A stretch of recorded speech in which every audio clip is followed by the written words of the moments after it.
Everyone, good morning and welcome back to another new blog. আর আজকের ব্লগটা কী হতে চলেছে টাইটেল আর থাম্বনেল দেখে তো বুঝেই গেছো। ঘুম থেকে উঠেই দেখি এই অবস্থা, বৃষ্টি হয়ে গেছে।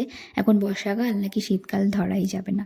তো চলো আজকের ভিডিওটা দেখতে থাকো, সারা দিনে কী করি না করি সবটাই তোমরা দেখতে পাবে। সো ভিডিওটা দেখতে থাকো, এনজয় করতে থাকো। পেঁয়াজকালি খেতে আমি ভীষণ ভালোবাসি।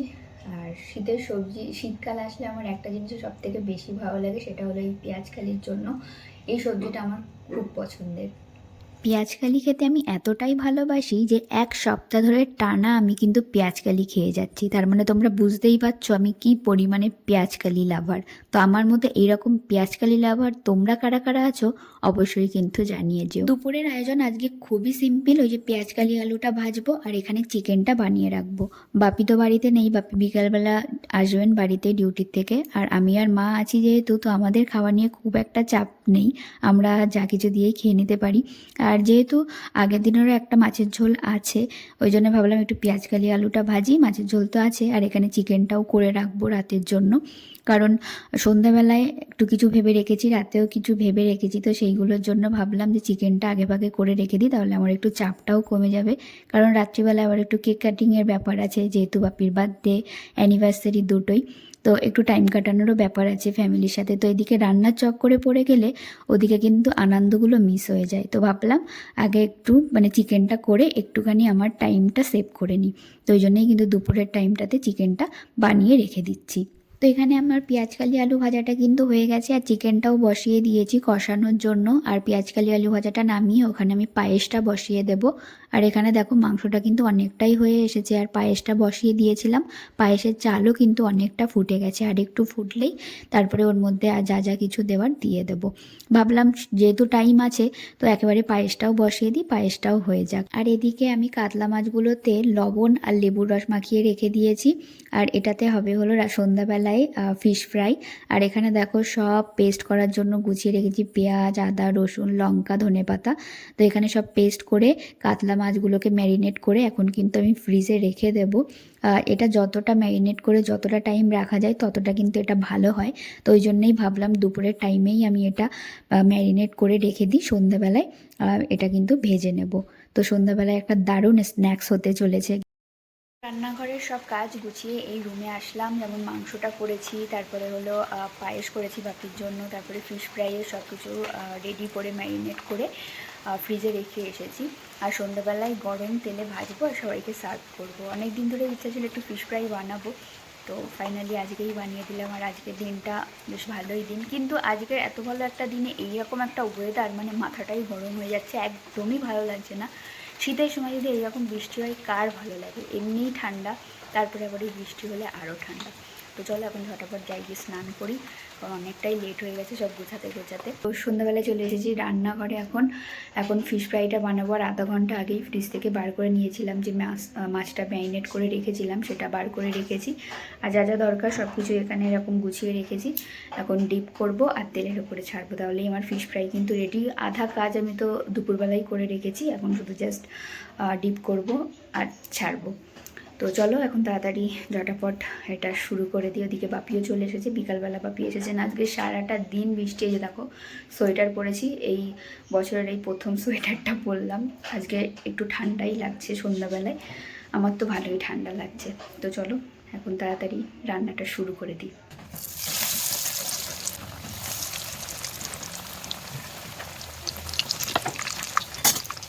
তো এই যে প্লেট সাজিয়ে নিয়েছি, 3টে প্লেট। আর এটা আমার, আমি শুধু পেঁয়াজ নিয়েছি আর কাসুন্দি নিয়েছি, আর গাজর আর শশা নিয়ে নিই। মা আর বাপিরটাতে গাজর শশা দিয়েছি। তো চলো এখন নিয়ে যাই, মা বাপি টেস্ট করুক আর কেমন হয়েছে সেটা জানাবো। আর খেয়ে বলুন কেমন হয়েছে। আমি আর যাই, খাও না, তোমরা একসঙ্গে একসঙ্গে নিয়ে বসলে তো খেতে মজা আছে।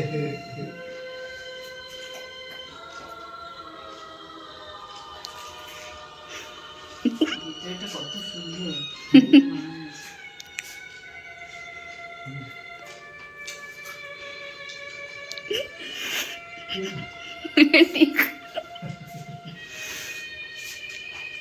আর শ্বশুরমশাই অত কিছু বলেন না, লজ্জাবান। শাশুড়ি মা বলবে সব কিছু পারফেক্ট, লবণ টবণ সব, ঝাল ঝালটা নিয়েই একটু ছিল। আর এটা আমার, আর এই যে চা। তুমি খেয়ে বলো কেমন হয়েছে, সারাদিনে রান্না বান্না সব জোগাড় করা, তোমারটাও তো বলতে হবে না।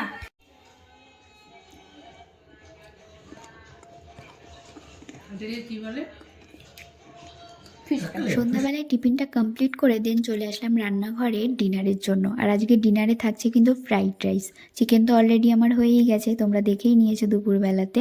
আর মা না আমাকে অনেক দিন আগেই বলেছিল যে ওনার একটু ফ্রাইড রাইস খেতে ইচ্ছা করছে, তো ওই জিনিসটা আমার মাথাতে ছিল। তো ভাবলাম আজকের দিনের থেকে ভালো দিন আর কিন্তু হতে পারে না। দুটো দুটো জিনিস একই দিনে, এত স্পেশাল একটা দিন, তো ভাবলাম তাদের মনের মতো খাবার আজকে যদি না করি তাহলে কি সেটা হয়। তো এই জন্য ফ্রাইড রাইস কিন্তু বানিয়ে ফেলছি। আর এখানে দেখো 5 রকমের ভাজা কিন্তু অলরেডি হয়ে গেছে বাপির জন্য। আর এখানে ফ্রাইড রাইসের সবজিগুলোও কিন্তু আমার ভাজা হয়ে গেছে। ওদিকে তো ভাতটা হতে বসিয়ে দিয়েছিলাম, ভাতটাও ওদিকে কিন্তু হয়ে গেছে। এই যে দেখো নামিয়েও নেওয়া হয়েছে। এবার শুধু এটাকে হালকা একটু দমে দেবো, তাহলেই কিন্তু হয়ে যাবে। আর এই যে ভাজা সবজিগুলোর মধ্যে আমি এরকম গুঁড়ো করে রাখা চিনিগুলো মিশিয়ে কিন্তু রেখে দিই।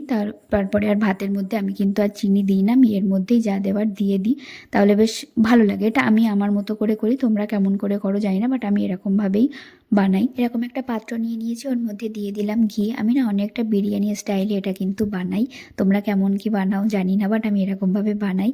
তো ঘি লাগিয়ে নিয়েছি, তার উপর থেকে দিয়ে দিলাম রাইসগুলো, তারপরে দিয়ে দেবো কাজু আর কিশমিশ, তার উপর থেকে দিয়ে দেবো হলো গোলমরিচের গুঁড়ো, একটুখানি লবণ দিয়ে দেবো, আর তারপরে ভেজে রাখা সবজিগুলো কিন্তু আমি এরকম দিয়ে দেবো উপরে। তারপরে আবার রাইস দিয়ে তারপরে সেম প্রসেসেই কিন্তু আমি এটা বানাবো।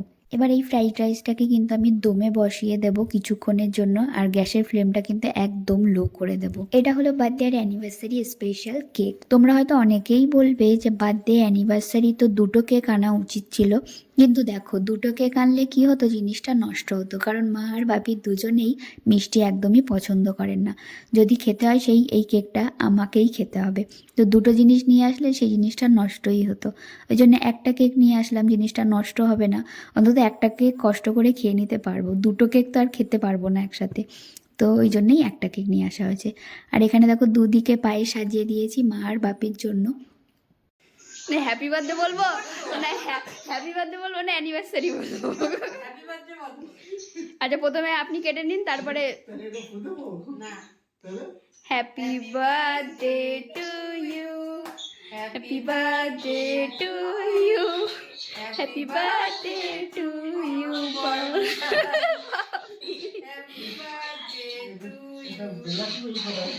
একই দিনে হ্যাপি বার্থডে আর অ্যানিভার্সারি।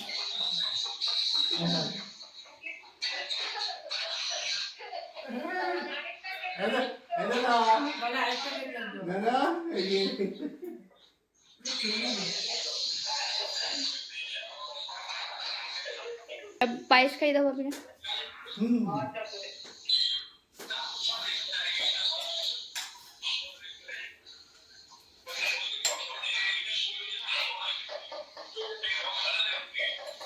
অ্যানিভার্সারি বলো। হ্যাঁ সব দেখা যাচ্ছে। হুম হ্যাপি অ্যানিভার্সারি।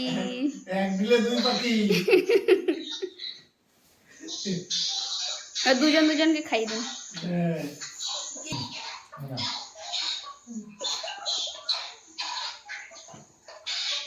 একটু মুখে লাগিয়ে দাও, জন্মদিন।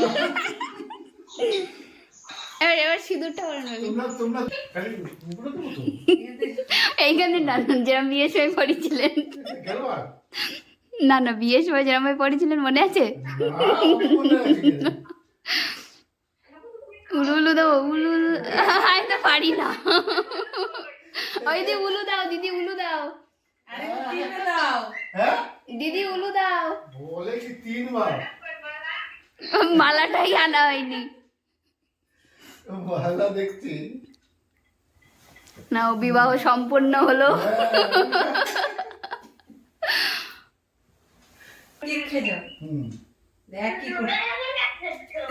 তোমার দাদু সাজিয়ে দিয়েছে।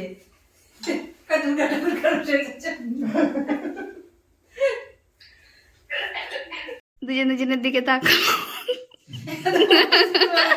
আমার হাসি আসবে। জোর জবরদস্তি পিকচার তোলানো হচ্ছে। ফ্রাইড রাইসটা তো একটু দমে বসিয়ে গিয়েছিলাম, তো এটা হয়ে গেছে। এখন এটাকে আমি সার্ভ করব। পাপির জন্য একটা সুন্দর করে প্লেট সাজিয়ে নিয়েছি। এখানে রাইস দিয়েছি, 5 রকমের ভাজা, স্যালাড, আর এখানে ছিল চিকেন, আর চিকেনে একটা কিন্তু লেগ পিসও দিয়ে দিয়েছি। তো এরকম সুন্দর করে থালাটা কিন্তু আমি সাজিয়ে নিয়েছিলাম। 5 রকম ভাজা, জন্মদিন না? ওরে বাবারে, 1 2 3 4 5। তোমার খাই বসে বসে কাজ নেই, খালি তুমি এই করে বেরিয়েছো, হ্যাঁ? জন্মদিনে দিতে হয়।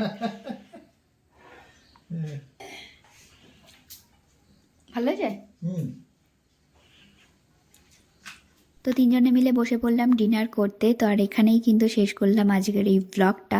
আজকের এই ফুল ব্লগটা তোমাদের কেমন লাগলো অবশ্যই কমেন্টসে জানিও। আর ভিডিওটা কোথাও একটু ভালো লেগে থাকলে একটা like, comment, share and subscribe করে দিও। সবাই খুব ভালো থেকো, সুস্থ থেকো। দেখা হবে নেক্সট ভিডিওতে। ততক্ষণের জন্য টাটা।